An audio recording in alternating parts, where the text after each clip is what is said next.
আমি পার্থিব রাজনৈতিক বহু স্বার্থ আপনাদের থেকে নিতে পারতাম, আপনারা অফারও দিছেন আমাকে নারায়ণগঞ্জের এক আসনে, আমি তা নেই নাই। তা আপনাদের বোঝা উচিত অন্য দল আমাকে কি দিবে, আমাকে কি প্রেসিডেন্ট বানাবে, বড় দল একটা এমপি বানাবে, এটা তো আমার দরকার নাই। তা আমি কোনো দলকে জিতানো, কোনো দলকে ঠকানো এই নোংরামি আব্বাসীর নাই।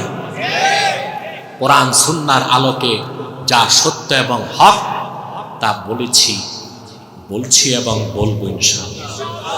প্রিয় বন্ধুগণ, ভুল বুঝবেন না। আমাকে যারা ভুল বুঝতেছেন, 16 বছর যখন নির্যাতনে ছিলেন, আপনাদের হাজার নেতাকর্মীকে আমরা তাহরিকে খাতমে নবুয়তের ব্যানারে আশ্রয় দিয়েছিলাম। আজকে ভুলে গেছেন? 5 তারিখের পর সব ভুলে গেলেন? আপনারা সংগঠন করতেন, মিছিল করতেন, মিটিং করতেন, পরিচয় দিতেন তাহরিকের লোক, মামলা হইতো না। এটা ভুলে গেছেন কেন? এতটুকু কৃতজ্ঞতা বোধও নাই? আমি পার্থিব রাজনৈতিক বহু স্বার্থ আপনাদের থেকে নিতে পারতাম, আপনারা অফারও দিছেন আমাকে নারায়ণগঞ্জের এক আসনে, আমি তা নেই নাই। তা আপনাদের বোঝা উচিত অন্য দল আমাকে কি দিবে, আমাকে কি প্রেসিডেন্ট বানাবে, বড় দল একটা এমপি বানাবে, এটা তো আমার দরকার নাই। তা আমি কোনো দলকে জিতানো, কোনো দলকে ঠকানো এই নোংরামি আব্বাসীর নাই। কোরআন সুন্নাহর আলোকে যা সত্য এবং হক তা বলছি এবং বলবো ইনশাআল্লাহ। তাহলে ভাইরা, তাকওয়া বাদ দিয়া ব্যক্তি জীবন, সমাজ জীবন, রাষ্ট্র জীবনে কোনো সফলতা আসতে আইন দিয়া, দুদক দিয়া, দুর্নীতি দমন কমিশন দিয়া, পুলিশ দিয়া পিটায়া মানুষকে অলি বানানো যায় না, আল্লাহর অলি বানানো যায় তাকওয়ার শিক্ষার মাধ্যমে। আল্লাহর ভয় ছাড়া মানুষ কখনো ভালো হয় না। উসুদুল গাবা কিতাবের মধ্যে এসেছে, হযরত ওমরের কলিজার টুকরা সন্তান আব্দুল্লাহ ইবনে ওমর, তিনি একদিন মক্কা শরীফে হাঁটতেছেন, দেখলেন এক মরুভূমির রাখাল বকরির পাল নিয়ে আসতেছে। হাজার হাজার বকরি দেখে আব্দুল্লাহ ইবনে ওমরের পছন্দ হয়েছে। তিনি রাখালকে বললেন, রাখাল, বিনি শাতাম মিনাল গানাম, একটা বকরি আমার কাছে বিক্রি করো, একটা বকরি। রাখাল জবাব দিল যে না, বিক্রি করা জায়েজ নাই। বলে কেন? বলে আমার কাজ হচ্ছে মরুভূমিতে নিয়ে যাওয়া আবার ফিরিয়ে আনা, বিক্রির অনুমতি আমার মনিব আমাকে দেয় নাই। আব্দুল্লাহ ইবনে ওমর চাইলেন তার তাকওয়াটা যাচাই করতে। তিনি বললেন, একটা বকরি বিক্রি করে টাকাটা পকেটে রাখবা, তোমার মনিব জিজ্ঞেস করলে বলবা বাগে খেয়েছে। মরুভূমির সরল সহজ বেদুইন রাখালটি আব্দুল্লাহ বিন ওমরকে প্রশ্ন করলেন, দুনিয়ার মনিবকে হিসাব দিয়ে দিব, যিনি সবার মালিক, ফাআইনাল্লাহ, আমার আল্লাহর চোখ কেমনে ফাঁকি দিব, ওনার কাছে তো হিসাব দিতে পারবো না। আব্দুল্লাহ ইবনে ওমর অবাক হয়ে গেছেন, মরুভূমির সহজ সরল বেদুইন ছেলেটির অন্তরে আল্লাহর ভয়, তাকওয়া কি পরিমাণ বলেন। অতএব ভালো রাষ্ট্র চান না, তার জন্য লাগবে ভালো সমাজ। বলেন তো, সমাজ বড় না রাষ্ট্র বড়? সমাজ বড়। পলিটিক্যাল সায়েন্সে বলা হয় society is great than state. রাষ্ট্র থেকে সমাজ বড়, রাষ্ট্র থেকে। ব্যক্তি যদি ভালো হয়, পরিবার ভালো হবে, পরিবার যদি ভালো হয়, সুন্দর সমাজ হবে, সমাজ যদি সুন্দর হয়, রাষ্ট্র ভালো হবে। তাহলে প্রথম কাজ রাজনীতি করতে হবে রাষ্ট্রের, সমাজে না ব্যক্তিতে? শিক্ষা দিতে হবে। কি দিতে হবে? শিক্ষা দিতে হবে। আমাদের দেশে উচ্চ শিক্ষিত লোকের অভাব নাই, কিন্তু যা পাইছি অধিকাংশ চোরটা, শশী বামলা কামলা সব চুরি করে গেছে। 16 বছর এত চুরি করছে তারা, যে আপনারা প্রত্যেক বাঙালি এখন মাথা পিছু ঋণ হচ্ছে 1,07,000 টাকা। ওনার ঋণ 1,07,000, ওনার ঋণ আপনাদের সবার ঋণ মাথা পিছু এত টাকা চুরি হয়েছে। গোস্তগুলো খাইয়া হাড্ডিগুলো রেখে গেছে। তো এখন যারা বসছে ওনারা আবার হাড্ডি চাটা শুরু করছে, ওনারাও খাচ্ছে, কেউ কম নাই। আগে ঘুষ চলতো বস্তায় ব্যাংকের চেক বইতে, এখন ঘুষ যায় হাওয়ায়, ক্রিপ্টোকারেন্সি, ডিজিটাল ক্রিপ্টোকারেন্সিতে ঘুষ চলে যায়। এ দিয়া দেশ ঠিক করবেন? দেশ যদি ঠিক করতে চান একটা নীতি গ্রহণ করেন, বাংলাদেশের প্রাইমারি স্তর থেকে বিশ্ববিদ্যালয় পর্যন্ত প্রত্যেক স্কুল কলেজ ভার্সিটিতে কোরআন শিক্ষা সুন্নাহর শিক্ষাকে বাধ্যতামূলক করতে হবে। তখন আমরা সচিব পাবো, ম্যাজিস্ট্রেট, উকিল, ব্যারিস্টার, মন্ত্রী, এমপি পাবো, সব যোগ্য, পাশাপাশি প্রত্যেকেই হবে তাকওয়াবান, খোদাভীরু। ঠিক কিনা? তাকওয়া লালন করব। একটা হচ্ছে সম্পদ, আরেকটা কি? মুমিনের সবচেয়ে বড় সম্বল কি? আল্লাহ রাব্বুল আলামিন বলেন, ওয়া তাযাওয়াদু ফাইন্না খায়রাজ যাদিত তাকওয়া। তোমরা পাথেয় সম্বল প্রস্তুত করো, মুমিনের জন্য দুনিয়া ও আখিরাতের সবচেয়ে শ্রেষ্ঠ সম্বলের নাম হলো তাকওয়া। সম্বলের নাম কি? তাযাওউদ। এটার অর্থ ইত্তেখাজুজ জাত। ইত্তেখাজুজ জাত তৈরি করা। জাত জাত জাত কাকে বলে? ইমাম বদরুদ্দিন আইনি বুখারী শরীফের হাদিসের ব্যাখ্যায় লিখেছেন, আত-তাআমুল্লাযী ইস্তাসহিবুহুল মুসাফির। মুসাফির যখন সফরে বের হয় সঙ্গে যেটা রাখে খাদ্য, ওইটাকে বলা হয় কি? জাত। তা আল্লাহ বলেছেন, মুমিনরা সফরের খাদ্য, জাত, সম্বল প্রস্তুত করো। মূলত হুকুমটা আল্লাহ করেছেন হাজীদেরকে, যারা হজ করতে যাবে তারা যেন সফরের সম্বল সঙ্গে রাখে। কারণ হাজী যদি হজে যায় সম্বল না থাকে, তাকে তো ভিক্ষা করতে হবে। কি করতে হবে? ভারত, পাকিস্তান, বাংলাদেশের অনেক হাজী যে সৌদি আরবে ভিক্ষা করে। তো সম্বল না থাকলে কি করবে? এজন্য আল্লাহ বলছেন, হাজিরা কি করো? তাযাওয়াদু, জাত প্রস্তুত করো, পাথেয় সম্বল রেডি করো হজে যাওয়ার আগে। সুবহানাল্লাহ। এই বাংলাদেশ, পাকিস্তান, ভারতের হাজীদের ভিক্ষাবৃত্তির কারণে সৌদি সরকার এখন ভিসাই দিতে চায় না। বারবার ফরেন মিনিস্ট্রিকে বলে, আপনারা হাজী পাঠান, ভিক্ষুক পাঠান না।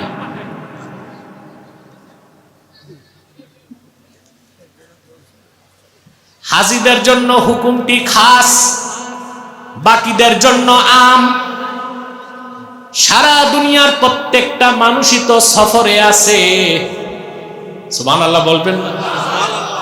সেই জন্য হাজীদের জন্য হুকুমটা খাস, বাকিদের জন্য আম। প্রত্যেকটা মানুষকে তার আখিরাতের সফরের শেষ প্রান্তে পৌঁছার জন্যে অবশ্যই সম্বল লাগবে, সহায় লাগবে, পাথেয় লাগবে। আর সেই সম্বলের নাম হলো তাকওয়া। বলেন সুবহানাল্লাহ। ওই সম্বলের নাম কি? সুবহানাল্লাহ।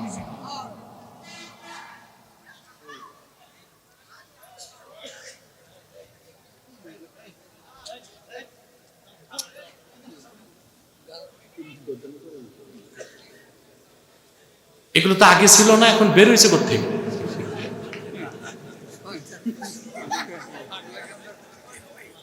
এই মাহফিলে কোনো স্বেচ্ছাসেবক নাই, নাই মনে হয়, সবই শ্রোতা। এটা পরিবেশটা ঠিক করেন, আওয়াজ না হয়ে যান। আমি বেশি রাত কষ্ট দিব না, খুব জরুরি কথাগুলো বলেই বিদায় নিব ইনশাআল্লাহ। ঠিক আছে না? অনেক আলোচক আরো থাকতে পারে, আলোচক আমার পরে হয়তো বা আলোচনা করবেন।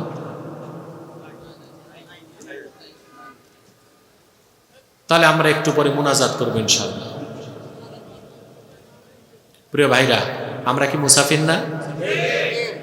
তো সম্বল শুধু হাজিদের লাগবে না সবার লাগবে? হাজিদের সম্বল কি? ছাতু, শুকনা গোশত, প্রয়োজনীয় কাপড়, ঠিক না? আমরা তো মুসাফির। আমাদের সফর শুরু হয়েছে আত্মার জগৎ থেকে। আমরা ছিলাম আলমে আরওয়াহে, সেখান থেকে সফর করে এসেছি যেখানে এটা আলমে আসবাব, বস্তু জগৎ।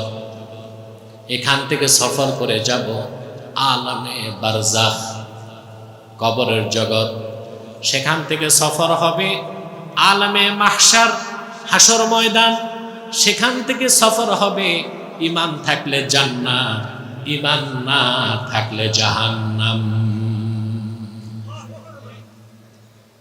তখন সফর, কথা বলেন, আমি কি কবরস্থানে না মাহফিলে? বুঝবো কেমনে?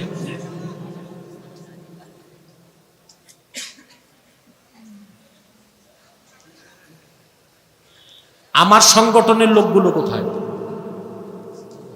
তোমরা দাঁড়ায় আছো কেন? বন্ধ করো আওয়াজ।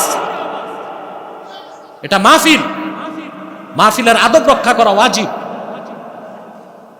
তাহরিকের যারা কর্মী আছো তারা যাও, সারা মাঠে ছড়ায় যাও।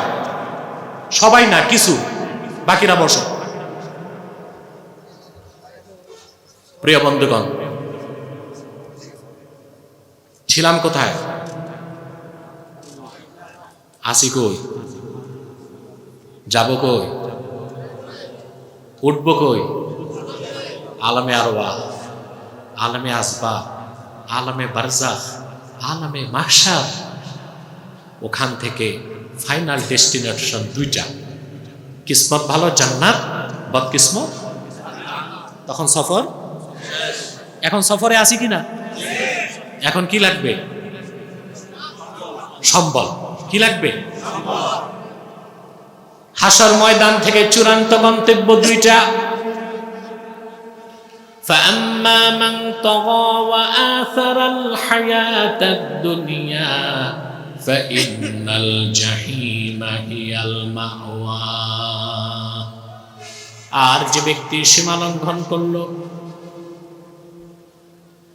দুনিয়ার জীবনকে আখিরাতের উপর প্রাধান্য দিল, হিসাব নিকাশের পর জাহান্নাম হবে তার বাড়ি। ওয়া আম্মা মান খাফা মাকামা রাব্বিহি ওয়া নাহান নাফসা আনিল হাওয়া। আর যে ব্যক্তি আল্লাহর সামনে দাঁড়াবার ভয় অন্তরে পোষণ করলো, এরই নাম তাকওয়া। এর নাম কি? তাকওয়া। আল্লাহর সামনে দাঁড়াতে হবে, হিসাব দিতে হবে, ভালো কাজের পুরস্কার, খারাপ কাজের তিরস্কার। এই ভয়টা যে পৃথিবীতে লালন করলো আর মন যা চাইলো তা করলো না, আল্লাহ বলেন সেই মুত্তাকি তার বাড়ি হবে জান্নাত। বলেন সুবহানাল্লাহ। এখন বলেন তো, ইহকাল পরকালের মুক্তি, কল্যাণ, সফলতা, সমৃদ্ধি সব কিছুর জন্য দরকার কি? এই তো বুঝে গেছেন আলোচনার ধারা। আল্লাহ এটাই নির্দেশ করেছেন, ইয়া আইয়ুহাল্লাযীনা আমানুত্তাকুল্লাহা ওয়া কুনু মা'আস সাদিকিন। ঈমানদারগণ, তোমরা মহান আল্লাহকে ভয় করো আর সত্যবাদীদের সঙ্গী হও। তাকওয়া কত বড় সম্পদ! এই পৃথিবীর সর্ববিধ কল্যাণ, সফলতা, মুক্তি, পরিত্রাণ, সম্মান, সমৃদ্ধি, আখেরাতে নাজাত এবং জান্নাত শুধুই তাকওয়ার পথে। এসব মুত্তাকির জন্য। কার জন্য? সম্মানটা কই? পৃথিবীতে মানুষ যত কিছু করে দুইটা জিনিসের জন্য, রাজনীতি, অর্থনীতি, ব্যবসা, চাকরি, সবকিছু দুইটা জিনিসের জন্য মানুষ করে, শক্তি, সম্মান। শক্তি, টাকা কিন্তু বড় শক্তি মানুষের কাছে, ঠিক না? আবার যারা নেতা হয় তাদের শক্তি হচ্ছে ম্যান্ডেট। কি শক্তি? কি? চারটা জিনিসকে পৃথিবীর মানুষ শক্তি মনে করে। মানি, আরে বলেন, টাকা, মিডিয়া। আমাদের দেশের অবস্থা দেখেন না। আল্লাহর কোনো অলি যদি ফোন দেয় থানায়, কথা শুনবে না। আর সাংবাদিক ফোন দিলে ওসি সাহেব চেয়ার থেকে দাঁড়ায় যাবে। কারণ বাংলাদেশে সাংবাদিক মানি সাংঘাতিক। অধিকাংশ সাংবাদিক, সব না, অধিকাংশ সাংবাদিক কি সাংঘাতিক। এরাও চাঁদাবাজি করে, এরাও ডাকাতি করে। চাঁদাবাজ আর ডাকাতরা করে অস্ত্র ঠেকায়া, সাংবাদিকরা করে কলম ঠেকায়া। কারণ এই যে মিডিয়া, এটা একটা শক্তি। এটা কি শক্তি?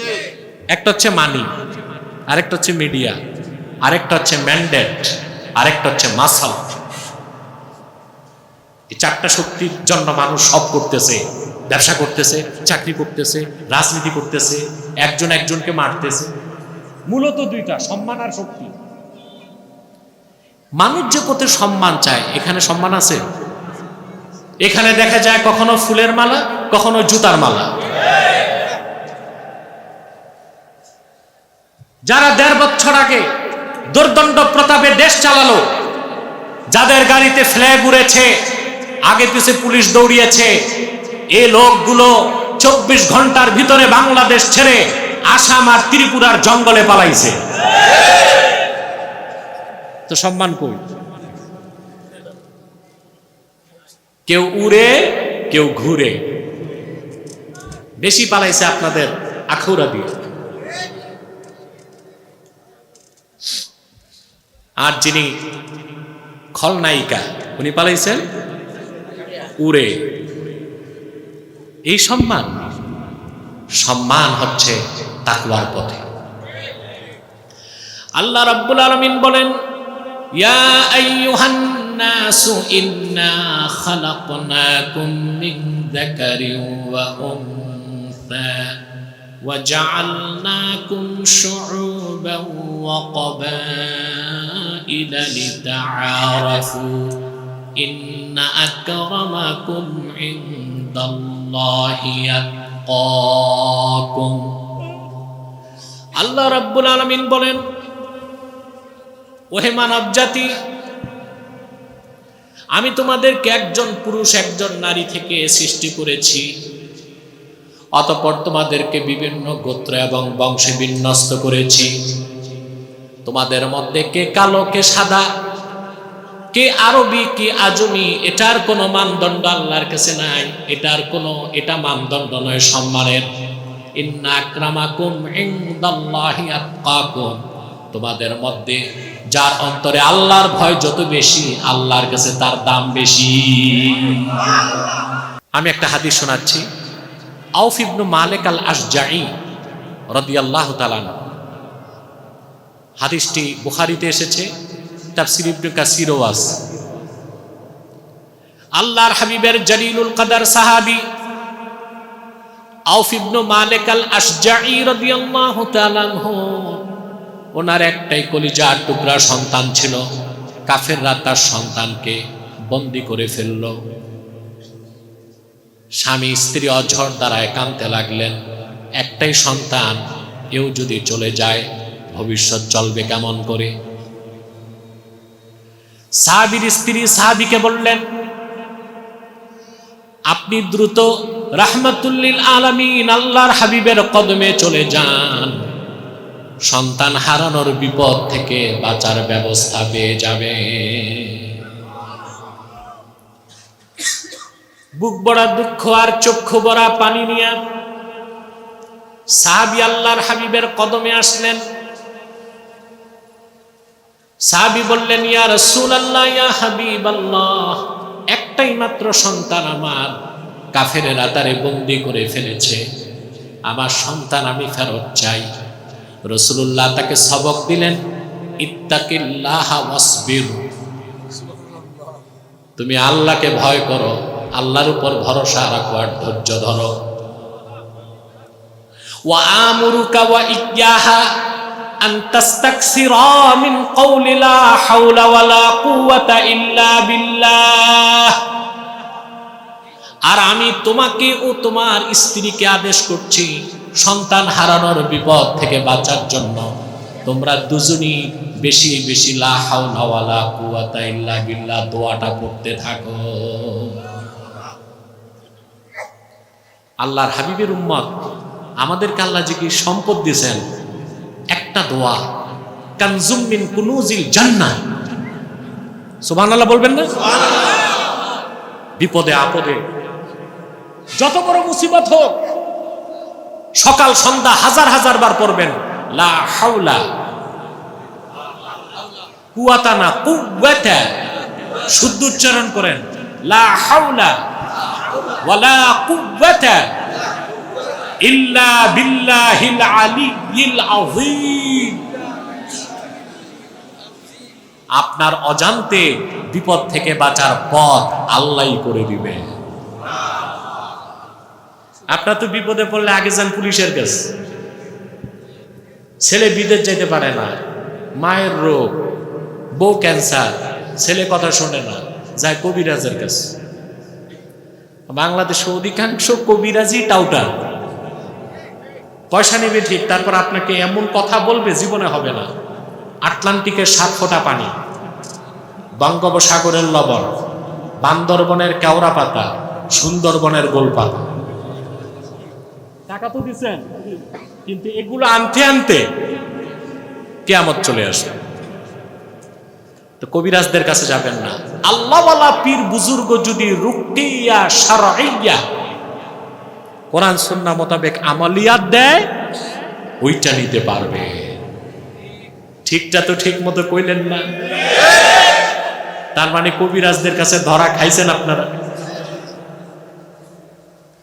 প্রিয় বন্ধুগণ, তো সবকটা নিবেন তো? যত বড় বিপদ হোক ওযু করবেন, দরুদ শরীফ পড়বেন, আর লা হাওলা ওয়ালা কুওয়াতা ইল্লা বিল্লাহিল আলিয়্যিল আযীম। আল্লাহর হাবিবের প্রিয় সাহাবী চোখের পানি মুছতে মুছতে বাড়ি আসলেন। স্ত্রী জিজ্ঞেস করলেন, আল্লাহর রাসূল কি সমাধান দিলেন? সাহাবী বললেন, ইন্না রাসূলুল্লাহি সাল্লাল্লাহু আলাইহি ওয়াসাল্লাম আমারানি ওয়া ইয়াকে আন নাস্তাকসিরা মিন কাওলি লা হাওলা ওয়ালা কুওয়াতা ইল্লা বিল্লাহ। স্ত্রীকে বললেন, প্রিয়তমা স্ত্রী, আল্লাহর রাসূল সাল্লাল্লাহু আলাইহি ওয়াসাল্লাম আমাকে এবং তোমাকে সন্তান হারানোর বিপদ থেকে বাঁচার জন্য বেশি বেশি লা হাওলা ওয়ালা কুওয়াতা ইল্লা বিল্লাহ দোয়াটা পড়তে বলেছেন। সাহাবী এবং তার স্ত্রী আল্লাহর উপর ভরসা করলেন, তাকওয়ার পথ ধরলেন। কিসের পথ? দোয়া পড়তে লাগলেন। আরেকদিকে সাহাবীর কলিজার টুকরা সন্তান ফেরাবার দায়িত্ব স্বয়ং আমার আল্লাহ রাব্বুল আলামিন ওনার হাতে নিয়ে নিলেন। হাদিস সাক্ষ্য দেয়, যেখানে বন্দী রাখা হয়েছে পাশে বসেই কাফেররা গল্প করতেছিল। কিছু সময়ের জন্য আল্লাহ তাআলা জালেম কাফেরদের দৃষ্টি বন্দী সাহাবীর দিক থেকে সরাই দিয়েছে। লক্ষ্য করে দেখলেন সাহাবীর সন্তান, তার হাতের বাঁধন ঢিলা হয়ে গেছে। সুবহানাল্লাহ কইবেন। তিনি মুক্ত হয়ে হাঁটা দিলেন। কিছু দূর হেঁটে আসার পর চিন্তা করলেন, বাড়িতে তো ছিলাম না, বাবা মা কি খেয়ে আছে, আমি যে কি করব? তাকায় দেখলেন মরুভূমিতে কাফেরদের হাজার হাজার বকরি চলতেছে। সাহাবীর সন্তান বকরিগুলোর পিছে যেয়ে বলল, চলো তোমরাও আমার সাথে বাড়ি আসো। হাদিস সাক্ষ্য দেয়, আউফ ইবনে মালিক আল আশজাইর সন্তান তার বাবার কোলে ফিরে এসেছে, সঙ্গে কাফেরদের 4000 বকরি গনিমতের মাল হিসেবে চলে এসেছে। আল্লাহ রাব্বুল আলামিন ওয়াহী নাজিল করে দিলেন, ওয়া মান ইয়াত্তাকিল্লাহা ইয়াজআল লাহু মাখরাজা ওয়া ইয়ারযুকহু মিন হাইসু লা ইয়াহতাসিব। যে মুমিন আল্লাহর উপর ভরসা রাখে, আল্লাহকে ভয় করে, আর কাউকে ভয় করে না, বিপদে তারে পথ আল্লাহ তাআলা তৈরি করে দেন, আর এমন জায়গা থেকে তার রিজিক দেন যা সে চিন্তাও করে না। বলেন সুবহানাল্লাহ। সম্মান, সমৃদ্ধি, কল্যাণ, পরিত্রাণ, সুখ, শান্তি সবকিছু তাকওয়ার পথে। পরকালে কি? নাজাত এবং জান্নাত। বলেন সুবহানাল্লাহ।